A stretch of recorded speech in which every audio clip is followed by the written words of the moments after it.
Oh, the guy came out and said, oh, first of all, we flew you business class. Were you supposed to fly her cargo? She was supposed to trek there. And then the comedian you're doing it for is just putting all y'all on rotation and going home with the money and pretending to be a comedian. Screaming the shots fired. If somebody's witty, I find it just, I want to eat your brain. It's just like, sorry.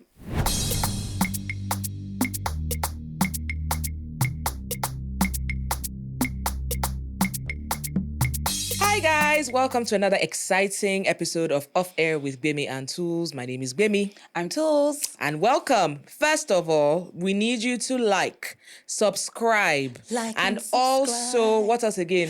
Subscribe, comment, everything. Follow us on social media. And then share this episode with your group chat, except your church group. But every other group it's fine. Every other group is fine. I had somebody from church saying that I watched you and I'm like, oh no. I know, when people stop it. My daughter's teachers watch and I'm just like, oh, why? I was like, I saw your program. I was like, why? Stop watching it, please. Yeah, I have the same reaction. I'm waiting for somebody to say, but why did you say that? No, they have. They have asked me. We have a healthy conversation. Yeah. Anyways. Okay, so welcome again. And thank you so much for the people that, thank you to the people rather, that have been praying for us, because obviously we both have issues with forgiveness. So yes, appreciate your prayers. Thank you very much. Keep them coming. We're working on ourselves. Yes. We're trying to learn. Yes. Trying to learn how to do better, but stop offending us. Simple. Even though we like to offend people. What a coincidence.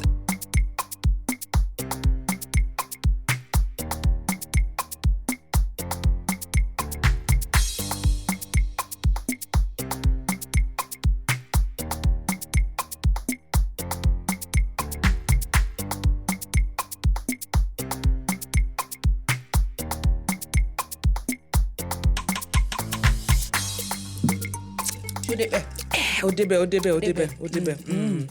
Shout out to even though the segment is called Hot Tea, these are some cold cocktails, but we like it. Thank you very much. And shout out to Gordon. Cheers. I don't want to go and wait, mom, but wait. We are back. So now you know that now that we've been very well lubricated, we shall now proceed with the gossip of the day. Watch me at the end of this episode. You know what? Let me tell you what I really think. How about? I don't even care. I don't think it's. I think it's. But this is actually a very decent. This isn't strong. It's not. And I'm a lightweight, so Gbemi is the. I'm not the anything. I just know when to stop. Simple. Anywho, Gbemi's blood is like battery acid, man. Oh my god. Oh my god. Okay. So what are we doing? What are we talking about? Hilda Baci. Yes. Congratulations, girl. You did it again. Another world record. Clap for her. Congratulations, Hilda Baci. Clap for her. I just say, fellow Nigerians, this is not the time for you to try and make an even bigger pot of jollof rice. Or there are egusi, other things you can do. Or anything. There are other things. Like there's so many records. Like there's so many random things. Be creative. Just try something different. Just because Hilda Baci did it and she was successful doesn't mean you have to do the same thing. Do you have to break any record? Before she broke record, did you not think of record? It's just a bit, it's a little bit irritating. So, okay, what record do you want to break? Longest gisting session. No, let me see. People see that you don't want to come out, we come out. I could probably do longest sleep. Oh gosh, I like sleeping. But like it has to be the right, when your room is just a bit cold, a little bit chilly, and then you have like a nice thick cover. And it's just, and you get into bed and you're just like, ooh, that kind of sleep. You won't sleep. What's the longest you've slept though? Yeah, that's true, actually. Let me think. What can I do? Oh my gosh, I can't break it. What kind of record would you break? Talking. But even then, I'll be tired now. Yeah. Like, I'm not breaking any records. It's okay. Congrats to her. There must be a record that we can break. Anyway, let's move on. Yes. Let's talk about Tobi Amusan. Tobi Amusan, the star athlete. We love her. Congratulations to her. She won a silver medal. Yes, she won a silver medal in Tokyo. There's this competition going on, and she pretty much called out the Athletics Federation of Nigeria because they gave them one little bag of gear, and she was saying that people from other countries are literally unboxing suitcases of gear, but they were giving 2 pants, 2 bra top, 2 shirts, I think 1 socks, but it was basically very flimsy. Of course, as she did the video and it was on TikTok or wherever, Snapchat, wherever it was, went everywhere. And then people on Twitter predicted that, watch, they're going to come out and they're going to say that this is not the only gear that she's going to get, that the more is still coming. And that's what they did. You guys are becoming very predictable. And since they said that, the guy came out and said, first of all, we flew you business class. Were you supposed to fly her cargo?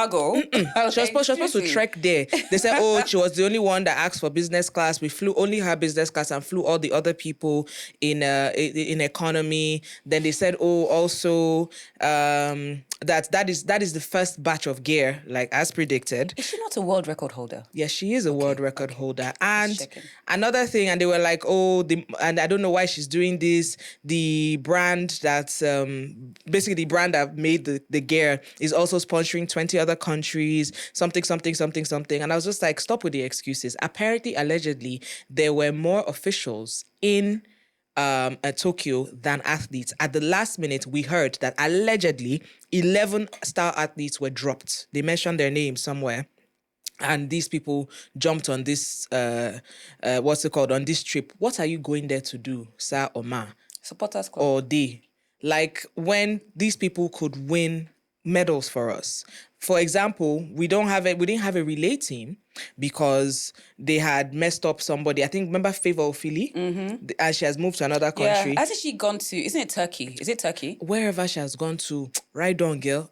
People who try to shame athletes for not representing Nigeria, please keep quiet. If you get a better opportunity somewhere where they're going to treat you better, where they're going to pay you better, surely I know most of you would move. So please don't put pressure on athletes not to move to other countries. It was actually very funny during the last Olympics, and you see, Lola, I did something running for Bahrain. Mm-hmm. And I remember seeing that and I was like, it was a bittersweet thing because on one hand, I'm like, oh my goodness, this is somebody that is, competing on a global level. Mm-hmm. And this is like a fellow Nigerian. But at the same time, I think if they really want people to seriously think about representing Nigeria, they really need to think about how they are going to represent the athletes.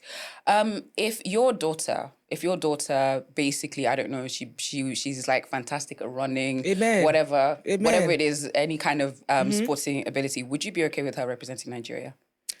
She will represent a country that would appreciate her talents and would treat her well.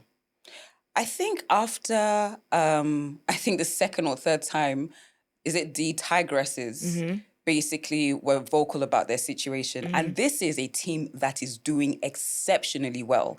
Mm-hmm. It's just so disappointing. It's so disappointing to hear that a lot of them are basically funding themselves. And you know what's so crazy? Money has been allocated, absolutely, but it just never really gets to them. I don't understand. And it's actually shameful. The same. If I was to answer the question that I asked you, if any of my boys were to, and please, one of you can do music, one of you can do, yes, that's all I ask. Just blow some way. Anyways, so if they were talented in any kind of sport, I don't think I would put that pressure on them to, you must represent your country. I would be like, okay, what are you being offered? Do you know what they pressure? Give? Do you know what they give athletes in America? See. Mm-hmm. Anyway. Do you know what they give athletes in America? Anyways, my boys, they can represent one or two countries if they want. So I saw the video of a rundown track where Tobi was training and it was muddy. I was just like, now imagine if this person was given the opportunity, was given like access to better facilities, better treatment. And I'm sure, and it was really bad. It was really, really bad. And I was just like, I mean, remember, what's the name of that guy? Divine. Yes. I never expected it. He's gone to another country. I know he has. So I think it's, sometimes we don't act. When I say we, I mean like our government. We don't act until the embarrassment is much Yeah. And right now, the embarrassment is much. So we just need to do better, because you cannot really expect athletes to be proud and represent your country if you're not looking after them. Exactly. Do you know these, in the Olympics, there's certain countries that for a gold medal, like what you get is crazy. Oh, absolutely. What you get They're is crazy. treated well. Yes. Don't. And we're talking about the Olympics. Generally, when it comes to the Paralympics, Nigeria tends to do better than the Nigerian athletes tend to do better than the Olympics. And I don't even know what they get. I think that when it comes to our Paralympians, I really think they're not looked after. Athletes in general in this country have suffered. Yeah, athletes and the people that are football legends. It's only like a handful of football legends that Nigerian football legends that still, that are making decent money. Yeah, there's JJ. After JJ, who else is there? Kanu. Okay. There's a bunch of them, but I just feel like, they need to do better. We cannot continue the anyhowness of Niger, the way you carry on, and you expect these people to perform when they get on an international, platform or competition or stage or whatever. Anyway, let's move on from that. Okay. Something happened recently that, oh my goodness, I thought it was going to trigger a civil war. But they then found out that the perpetrator wasn't a black person. I'm talking about Charlie Kirk. A lot of people, it's scary. I'm actually genuinely scared for my people in America, my black people in America, like my, family and friends that I have there, because there just seems to be, I haven't seen this level of hatred in my lifetime. Openly? Yes, I haven't seen the need to, I don't agree with you, so I'm going to hate you. I'm going to hate everything that you stand for.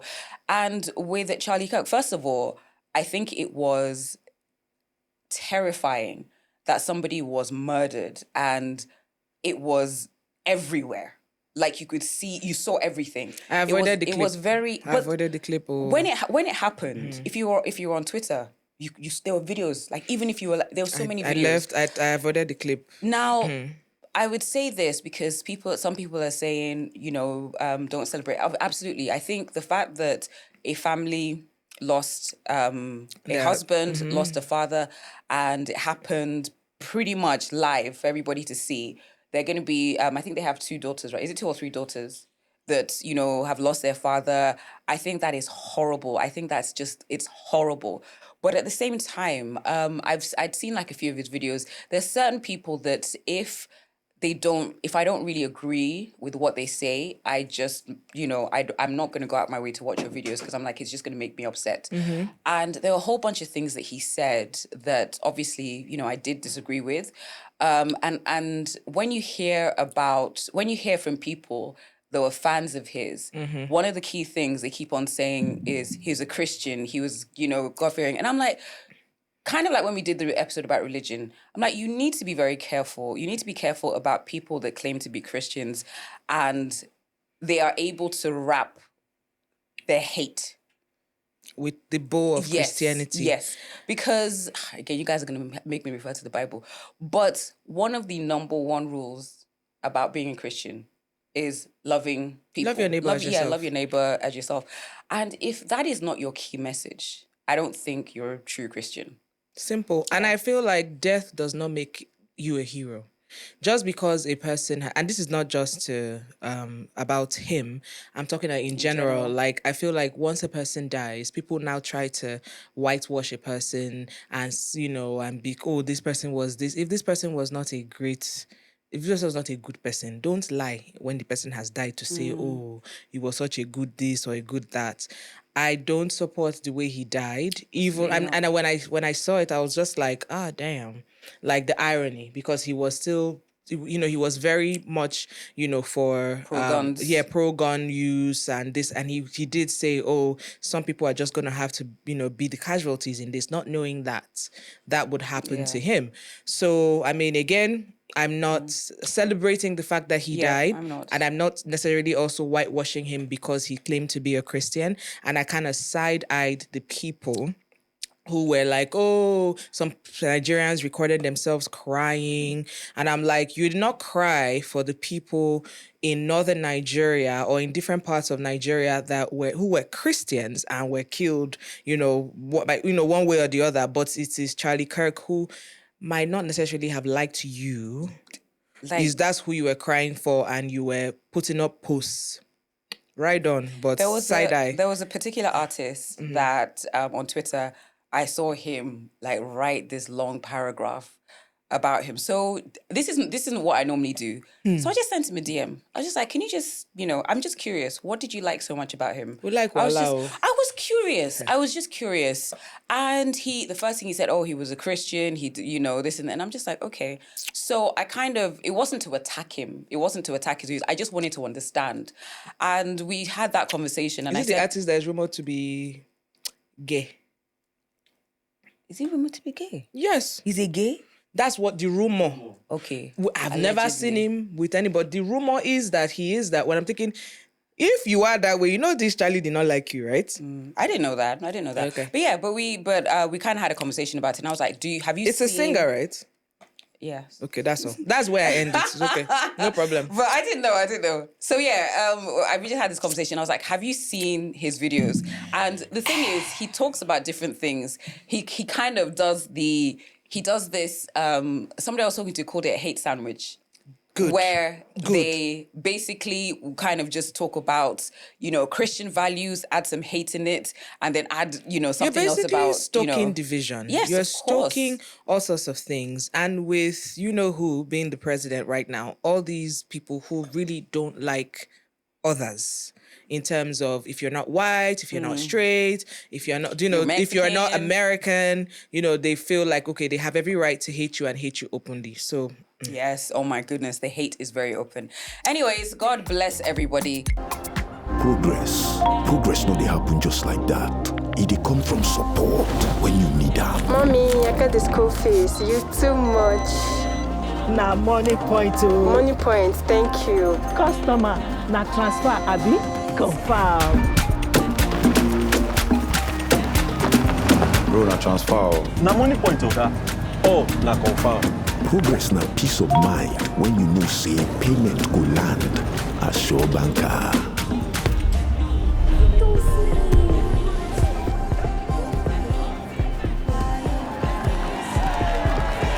Progress na small win wey dey carry person go far. No worry, yourself go make am. Mo go buy ball. Victor, even you dey use money point? Of course now, they use money point. Confirm. Money point, made for your progress. Okay, it is now time to speak to our fantastic guest. He is, I don't think I've actually told him this actually, he's one of my favorite Nigerian comedians. He's very witty. He's very, very troublesome. Very troublesome. The fact that he hasn't been brushed in the last how many years? Who told you they haven't? They haven't He brushed just kept him. quiet. Anyhow, welcome, Bovi. Thank you. Hey, Welcome. Clap now, you guys. Thank you. Welcome. Thank you so much for joining us. First question: are you scared? No. You should be. Why? We're going to like terrorize Drill you me. just a little bit. Just a Okay. little bit. Okay. All right. So let's get into it. We had a conversation a few weeks back about are you doing? Should I not talk about it? Are you going to do it? I think I am going to do. Okay. In the grand scheme of things. Okay. So let's not talk about the particular project. But do you think that when it comes to jokes and comedy, do you think Nigerians are very sensitive? We can be very sensitive. You need to understand Nigeria is a very plural nation. So what is accepted in this environment, 1 kilometer away, they may not accept it. I remember when we used to be on road tours for a comedy show sponsored by a big telecoms brand. The comedians who would close the show in Lagos are not necessarily the comedians who close the show in Ibadan. By the time we get to Benin, it's a different set of comedians. By the time we're crossing into Onisha, it's a different... The sense of humor is different. Yes. So only a select few, very select few, maybe 2 or 3 people had the ability to close any show nationwide. So what is actually interesting is that we are somewhat sensitive, but we're not politically correct. That's an interesting way to put it, actually, because there's some jokes that are made here that would not work in like America, for example, because they're sensitive about certain things. And then over here, it's like, oh, it's not a big deal here. You know, so I get it. I personally think that there's no universal acceptance to every comedian. Yes. Yeah. Whether Nigerian or not. Is it a thing if you're a controversial comedian?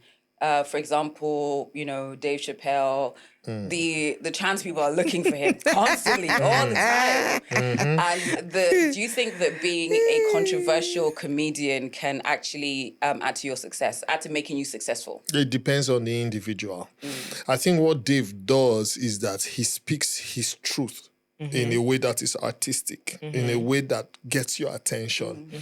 Over time, they have not liked it. But what people don't know is that there are people of the trans community who are his very huge fans. That's actually true. Yes. Take Matt Rife, for example. Yeah. Matt Rife, if he's not cursing at anybody, people don't find him funny.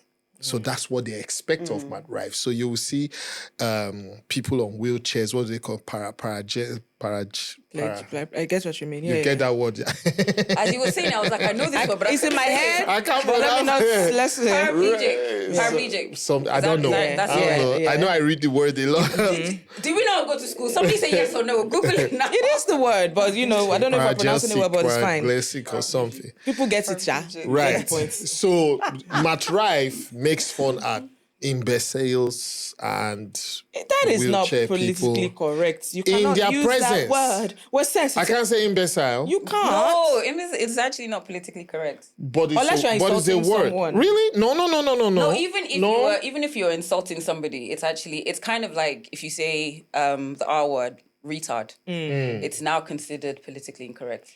I think that we're so sensitive these days. Like there's some words I'm just like, come on. I get it though. I'm not saying that's one, because I'm just saying. I get it because I was watching an American film and they said something like, take all that rubbish out of there. And the Nigerian in me was like, you just insulted the person. But rubbish is stuff that literally you're not using in your trash. Garbage. So I can understand why it will be politically incorrect. Speaking of politically incorrect. Wait now. Oh, sorry. Wait now. Okay, go ahead. I'll ask my own after. No, go ahead. Go ahead. After you. She's been like, okay. Ginger. So, okay. I have to ask about social media. With social media being so popular, of course, there's all sorts of skit makers. Do you think that they have affected the traditional comedy, I don't know what word to use, should I say industry in a way? Have they like reduced, say, the earning power of stand-up comedians or even the popularity? Now there's so many skit makers. What do you think? I get this question a lot, right? And I always say, if anything, I think they have complemented stand-up comedy. It's a whole new genre of its own when you look at it critically. So it has helped create jobs. Yes. It has helped create a new set of comedians, a new type of comedians. And it's a plus. Okay. It's a plus. Don't forget, before they started, we were already doing skits too. Yes. Even those before us were doing skits to Yeah. promote shows, until it became an industry. Just the way now you have streamers who are not necessarily comedians, but they put on their cameras And they start broadcast everything. streaming. Like what's the name? Kai Cenat, Yes. and the rest of them. And they have their views. But do you think that, okay, let's talk about your journey. So you just, obviously at some point, you realize you're funny. And it's true now. And then what was your journey like? Because I imagine you had to work towards all the different successes you have now. What was your journey? My journey started before I even knew the journey I was on was a professional part. I've always been addicted to the TV, right from when I was a kid. And I leaned towards pretty much everything. I was giving to movies, I was giving to stand-up, I was giving to music, I was giving to anything that has to do with entertainment, be it stage, be it on screen. It's just been my story. It's why I insisted on studying theater. It's why when I moved to Lagos, I landed a job with RMD. And after I left his company, I started to do my own thing. It has just been me, basically. I don't just see things from the flashy point of view. I think I have an uncanny ability to look at anything entertainment and tell how it can be better if it wasn't really good. Okay. You know? And when I'm blown away, I'm actually blown away like, oh, you know. I have to give you your props, actually. One of the best things on, should I say, in Nigerian entertainment now is Visa on Arrival. That's crazy. It's actually, and whose idea was it to cast Sophie? It was me. She is brilliant. So what happened was when we started our show, I just wanted to highlight. You have also. You sure? Why not? I wanted to highlight our system. Yeah. And how crooked it can be, right? And then I found out the show was triggering people.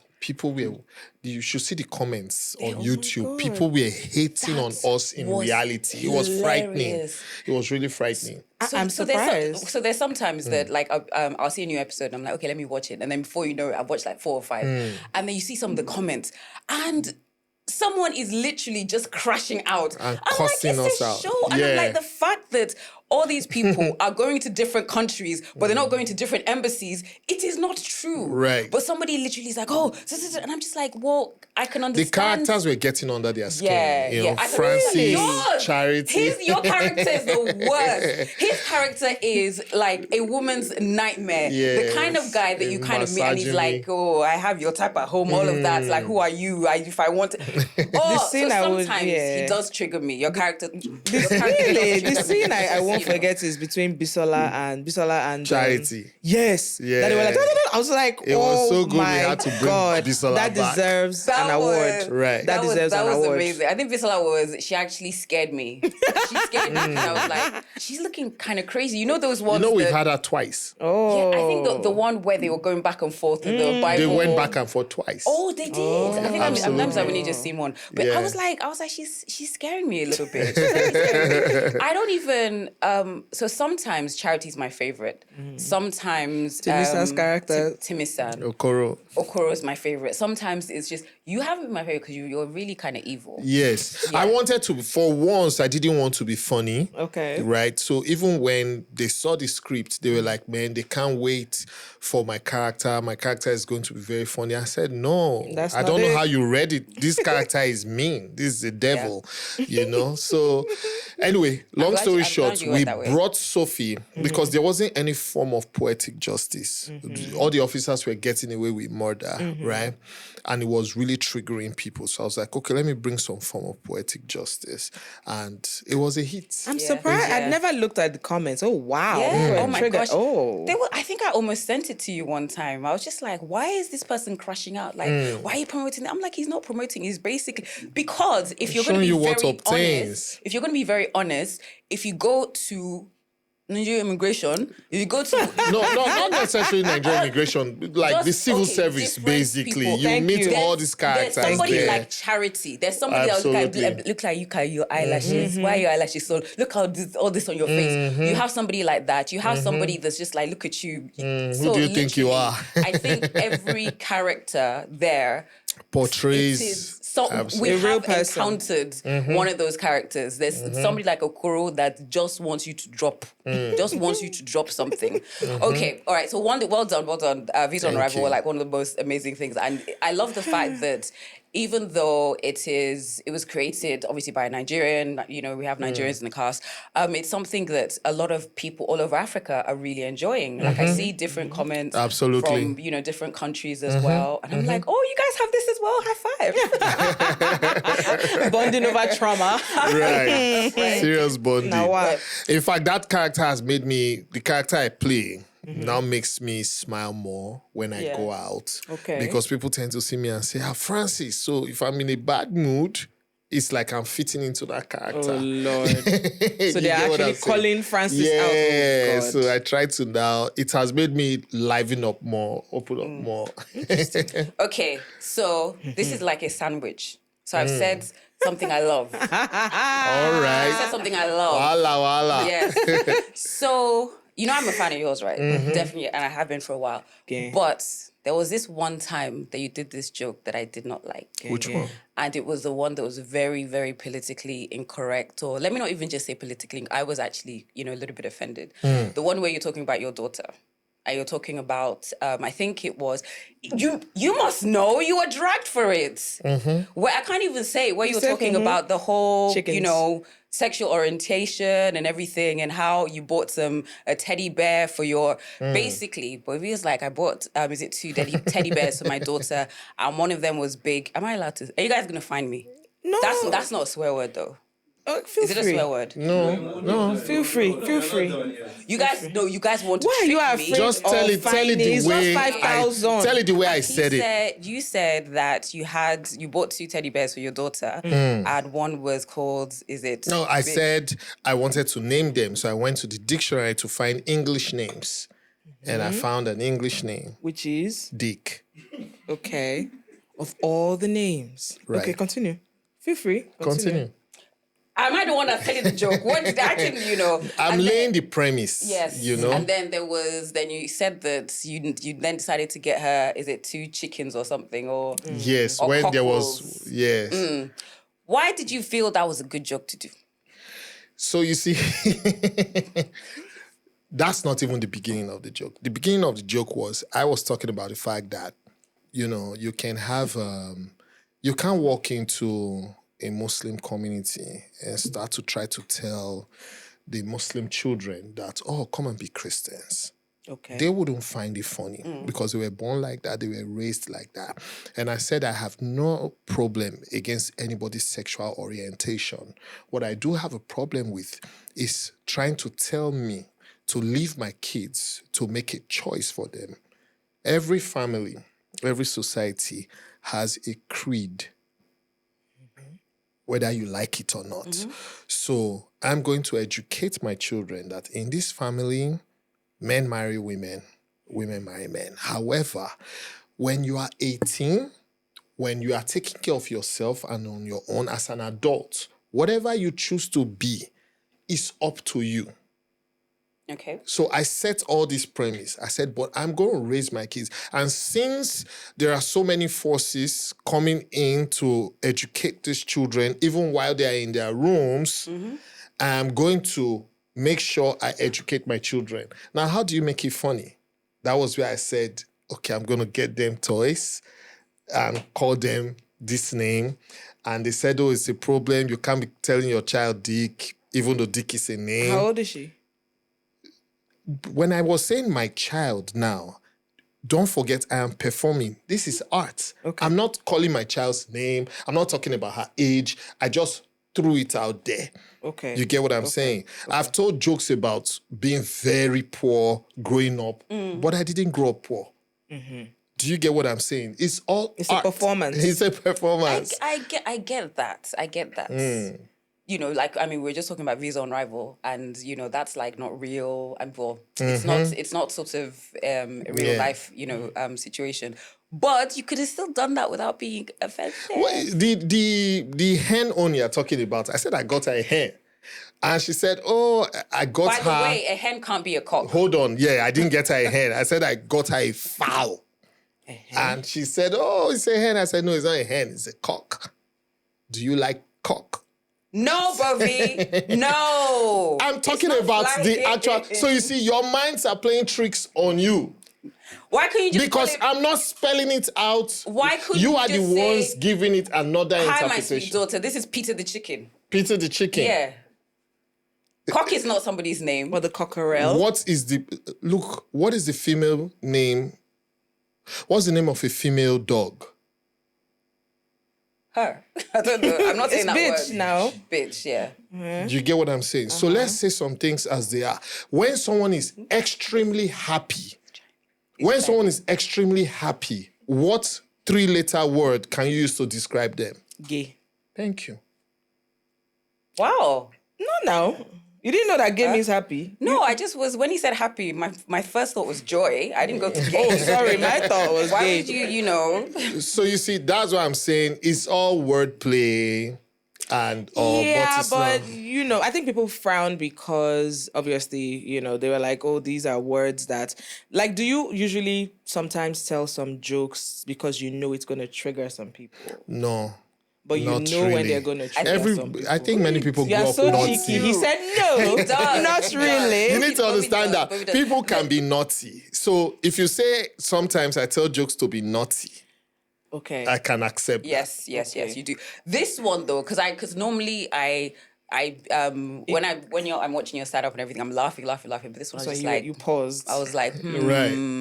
And it was because you were talking about your daughter. You're talking about essentially like a minor. And you put a face to it. No. I just was thinking, okay, this is your. I don't know. I don't know if. I actually don't know how old she is. There you go again. But no, but the fact is you were talking about her, referring to her as though she was a minor, and then it got sexualized. And I think that's where I kind of got uncomfortable. Now, if you're being like sort of tongue in cheek, I like that one.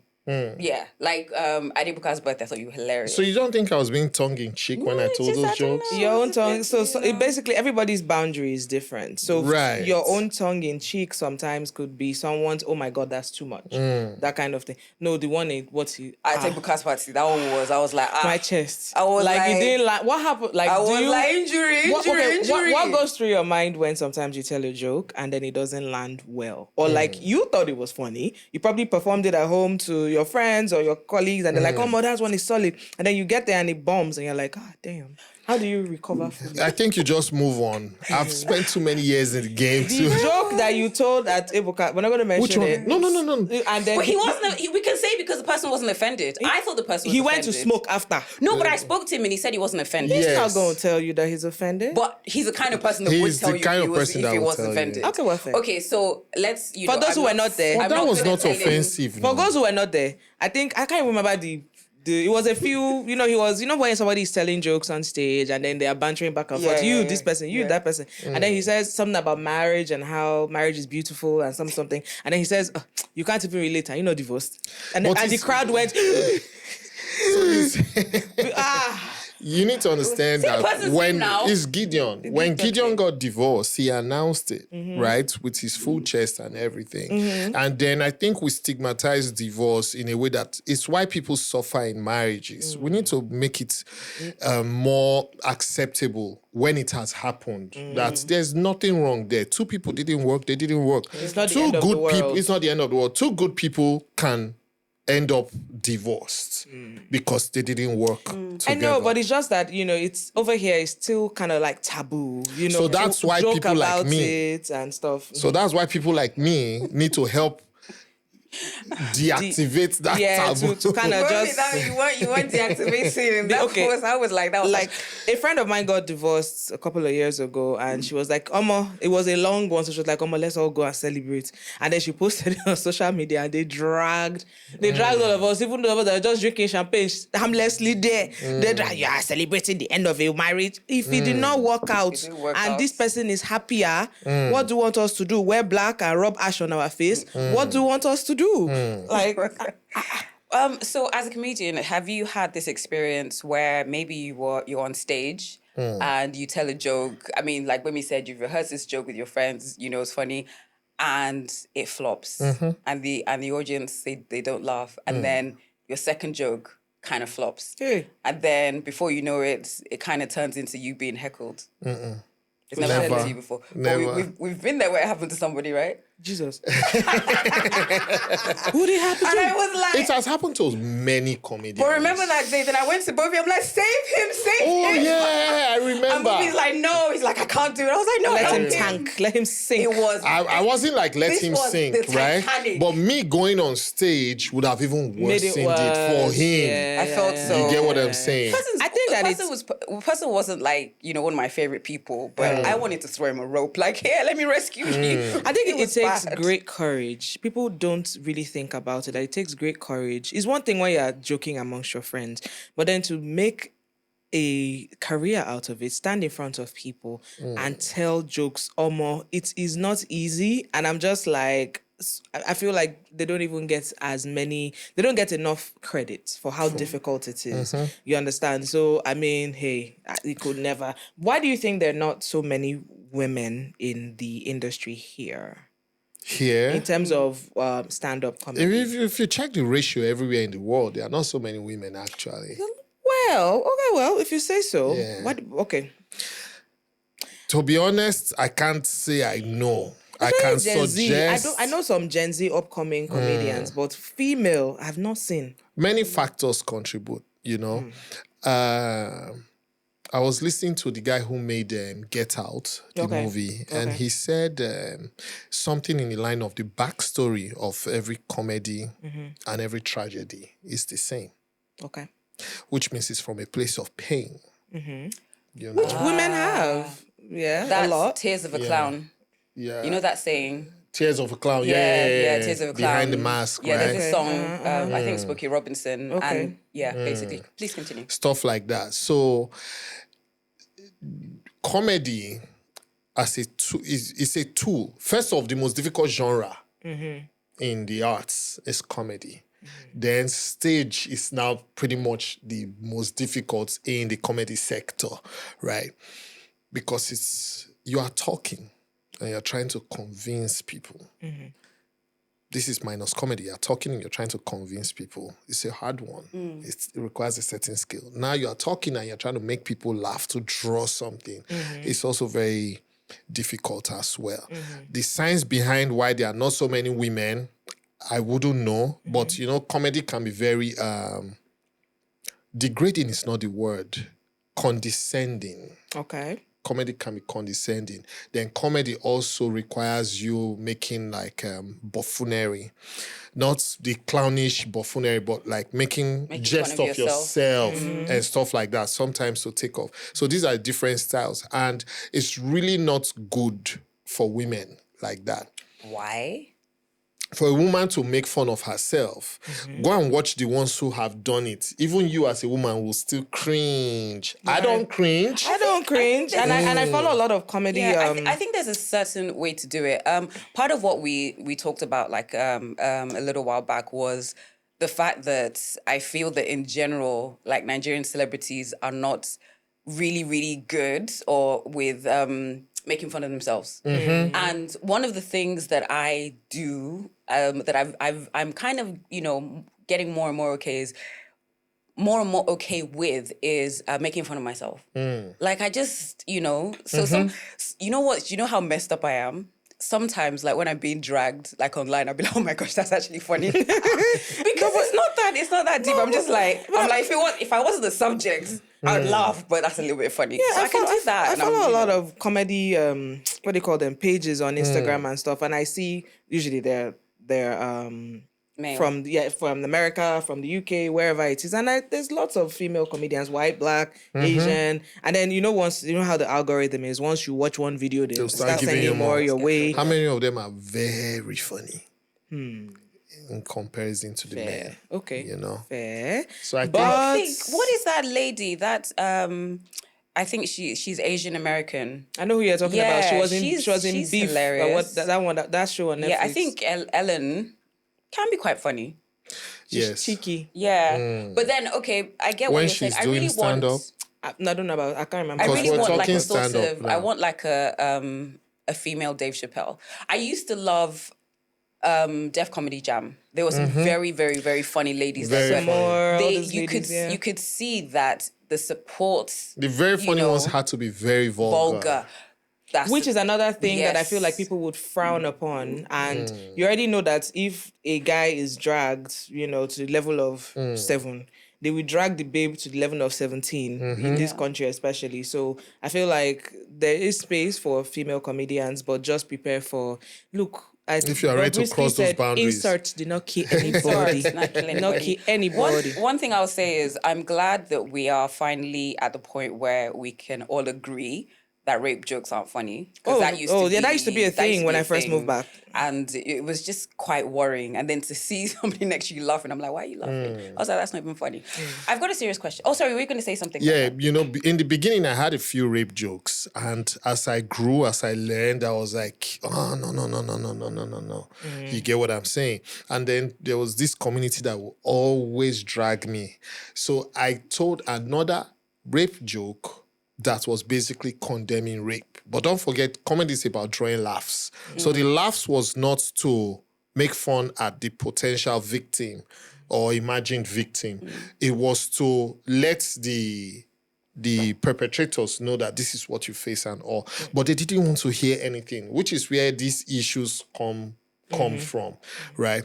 So yes, indeed, when it comes to rape jokes, what we need to do is clarify or shine more light in it that telling it in this pattern is not right. Because comedy is a tool for social growth and stuff like that. You get?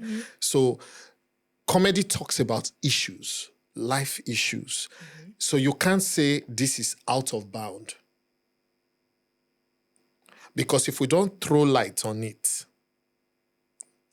I think there's always a certain way you can talk about it. I think there's, for example, racism. I don't think that as a comedian you should never touch on that, but I think there's certain ways that you can talk about it that if I was a white person, I'd laugh. If I was a black person, I'd laugh. If I was Asian, I'd laugh. Same thing for rape. Like I said, the word joke is very powerful. So it's not like we're making light of it. Like, if you listen to Dave Chappelle, when he's not being funny, he's being interesting. You get? And it's in periods like that you address these social issues. Because if we don't talk about it, we are aiding and abating one way or the other. I feel like all the comedy greats have toed that line between, is this too much? Is this not too much? Like, I remember, I think it was Chris Rock who was doing a stand-up, and then he was talking about his divorce and how he always wanted to one-up his ex-wife. So he said that he would call, like one day he would call his kids, they'll be with the wife, and then he'll say, oh, Justin Bieber is in my house. And then those ones will now run, Justin Bieber. Like, so he was like doing things. He said, by the time I put a pool, I did this, Justin Bieber was in my house, I've won. I'm the best parent now. What's she gonna do now? I mean, on one hand, it will trigger some women to be like, oh, this is what he's doing, but it was also funny. So there's a way to deliver it and there's a way to do it.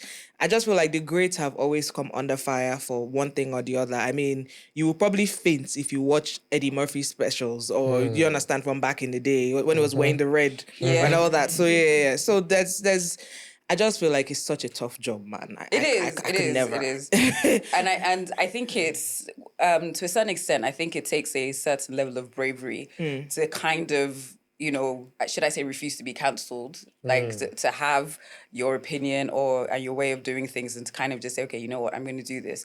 But at the same time, I think that it's important to, grow. So just like a lot of people just realize that, jokes about rape weren't funny, and they could be very, very insensitive. Anyways, I've got a very serious question.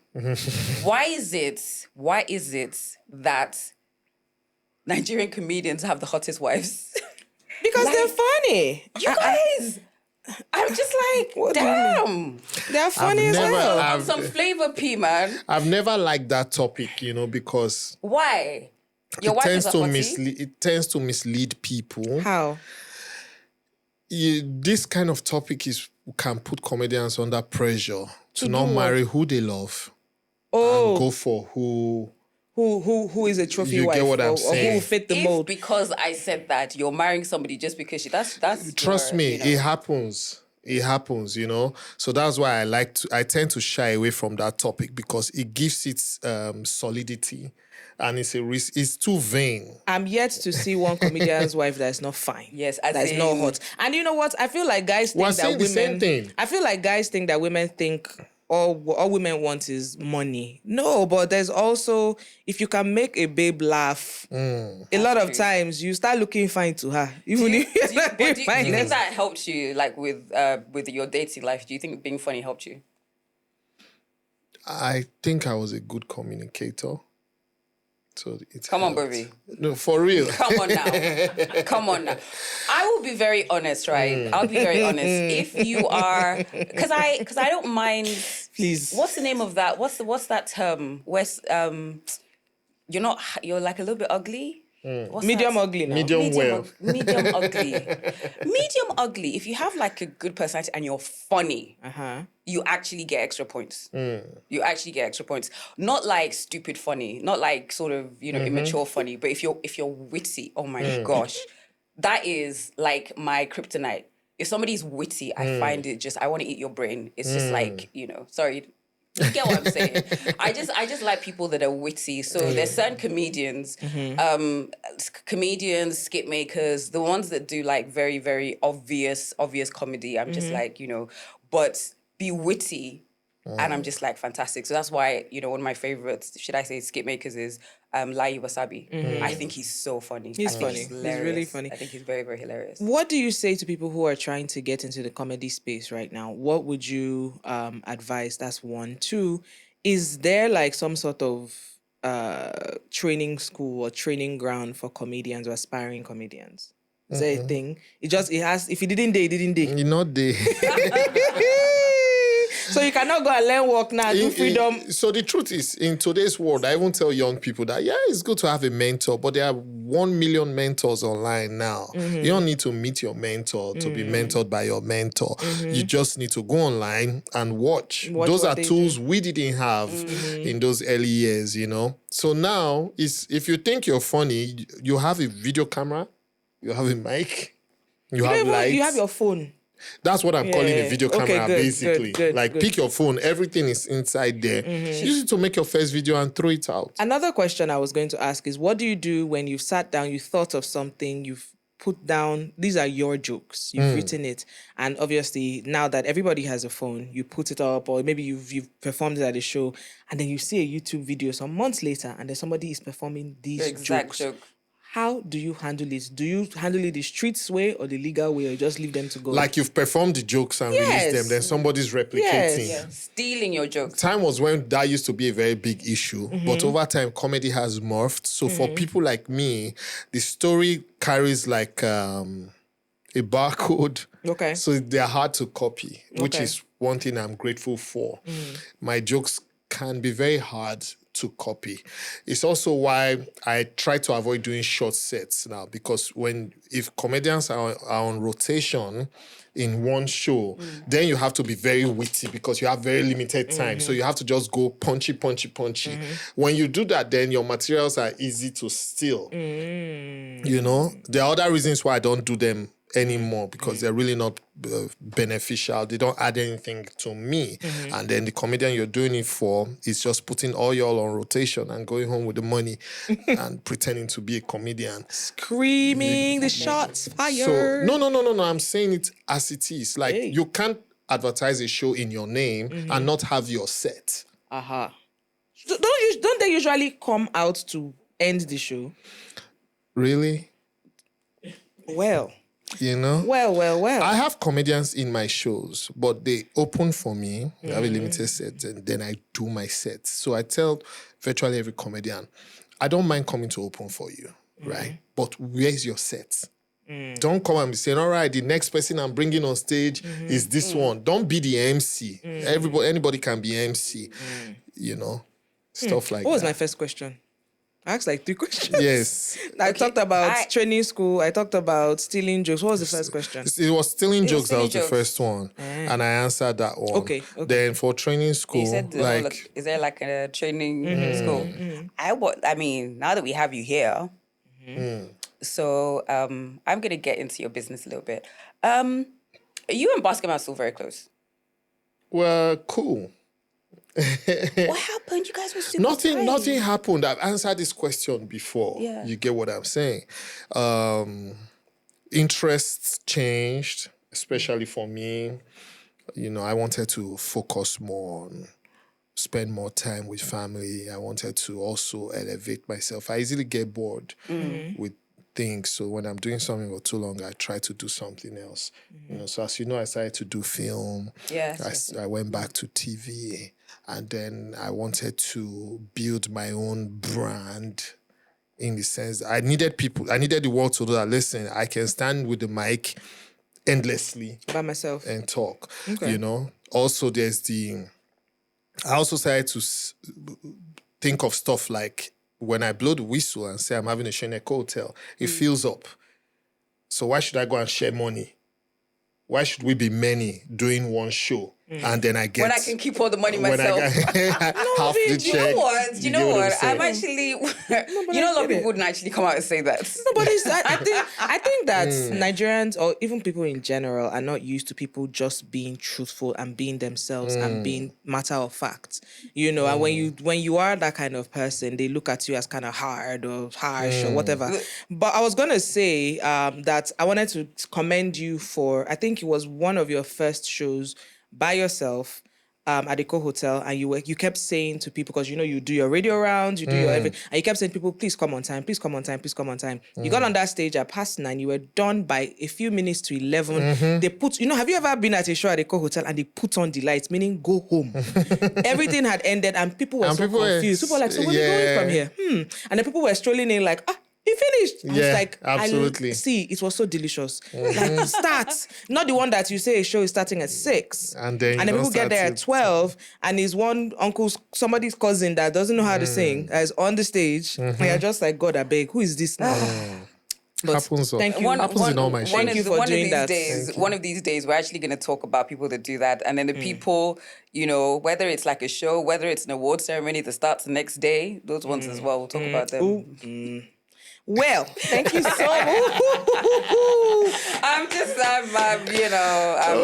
The shade. No, the thing is, right, there's certain shows that I'm just like, but I don't understand. Why are you starting? It's not like an hour late. It's not even like an hour and a half or 2 hours. It is like a good few hours. Or sometimes you get there and the opening act hasn't even gotten on stage. And it's crazy. I just think we really, really need to do better. So, I'm sorry if you feel like I shaded you, but... What do you think is next for comedy, especially in Nigeria? What do you think is next? What do you see happening? I think traditional stand-up is coming because there's a whole bunch of new guys who are very good. They do their sets in English, some do their sets in Pidgin, some do a mixture of both. But what they all have in common is that they are telling jokes, they are telling stories, they are treating issues, which is traditional stand-up comedy. People still love comedy. There are comedy clubs that run on Monday and Tuesdays and they're filled up. Yeah. So I think traditional stand-up comedy is coming back. Okay. Yeah. Okay, and what's next for you? What else are you... I imagine, I'm hoping you're going to say that Visa on Arrival continues. Visa on Arrival continues. Of course. Visa on Arrival continues. I'm going to do stage. I mean, I've always done stage, but I'm going to do my show next year. I'm going to go on a very wild tour. Yeah. So okay. That's it. What do you mean a wild tour? Many cities. Like, I really want to be on the road next year. When you say, okay, you have to be careful. So you see why I say it's the words that cause problem for us. That's why I wanted you to actually explain.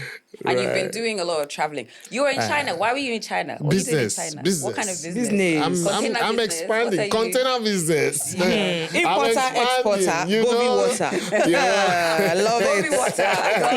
Thank you. You can catch me at the Comedy Club on Monday. Well done. But you still haven't said what you're doing in China. Business, like outside of comedy. Is it legal? Of course it's legal. If it wasn't legal, I probably won't even be doing interviews anymore. You get what I'm saying? But yeah, I'm doing business. Like I said, I easily get bored. So I've done this, I've succeeded, So I'm like, okay, now let me not push my luck too much. Let me branch off outside of entertainment. Because, I've branched in entertainment. I've done film, I've done TV, I've done stage, I've written. Okay. So I'm doing other things now. All right. Okay, all right. I was gonna ask another question, but you know what? They're jumping up and down behind the camera like, time up. And that question was gonna be a bit evil, so Yeah, Let me just ask let it it go. to. Please, I think we should ask it. Talk it. It doesn't have to make the final cut. let me leave it. Kelvin is about to bust there. Like, Let me yeah, leave it what, because what? they already told us about time. So and time is up. Feel free. Last question. Feel free now. You the fear? No. I'm trying to phrase it.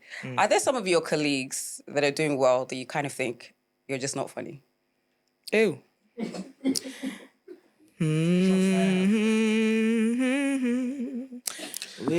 I don't think so. In the water. You see, comedy, yeah, it's like football.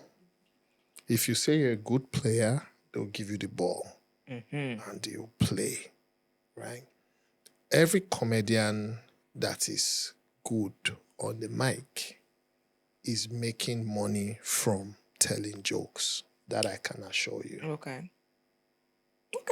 Because what it boils down to is you're funny, take the mic. If you deliver, you get bookings, you get gigs, and they're making money. Okay. What were you? I'm not gonna, Did you want him to mention some names? I mean, Do you have some people in mind that you feel like they're not so one or funny? two do you know what I'm going to say? I'm going to say that perhaps their comedy is not my taste. Aha. I will say that. Aha. Perhaps their movies are not my taste. Thank you so much for stopping by. Thank you so much for stopping by. And I should go, sir.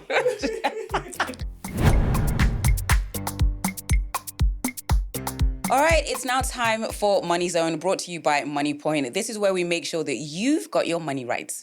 Right. And make sure you download the Money Point app, okay? Make sure you download that and get as much information as possible about how to get your money right. We're going to do Ask Money Point this time and a little bit about it. Is your bank truly invested in the progress of your business? Or are you just another account number helping them meet their targets? If it feels like the latter, then it's time for a real partner. MoneyPoint is the bank built for your business. From opening an account right on your phone to accessing collateral-free working capital loans to using a terminal that ensures you always get paid. Everything is designed to move your business forward.